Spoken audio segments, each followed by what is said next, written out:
Naku nga, niluluto kong ginataang langka. Bawang lang nilalagay ko dyan, wala nang iba. Tapos tubig, papalambutin mo siya. Ganito kalambot.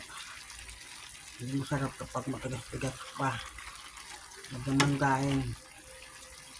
Ayan. Saka ko na din nakakapagluto nito. Binili ako ng pamangkin ko ng langka. Lagyan na natin ng gata kasi malambot na siya. Baka maubos yung sabaw.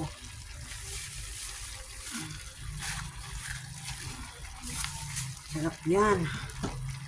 May daing. Wow. Siguro mga isang oras ko ito sinalang. Tagal ka palambutin kasi.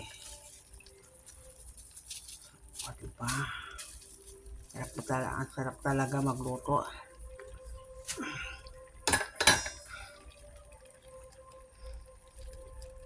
Lagyan ka na ito ng ginisa mix. Mas masarap ang ginisa mix. Papakuluin pa natin ito para lumasa yung gata. Para lumasa ang gata. Para masarap na masarap. Kung nagustuhan nyo itong luto ko, paki-like naman or heart. Sarap na naman ang kain natin. Sarap talaga magluto. Ginataang langka.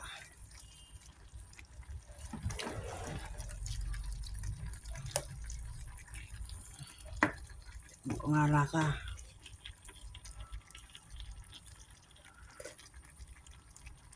Oo, ayos na. Saktong-sakto lang ang alat niya. Meron din pong asin. Tinatansya ko lang paglalagay. Baka umalat. Sarap talaga din.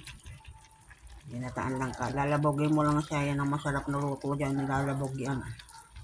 Sige, hanggang dito na lang. Paki-like and heart or kung gusto nyo, like lang. Pa-and comments.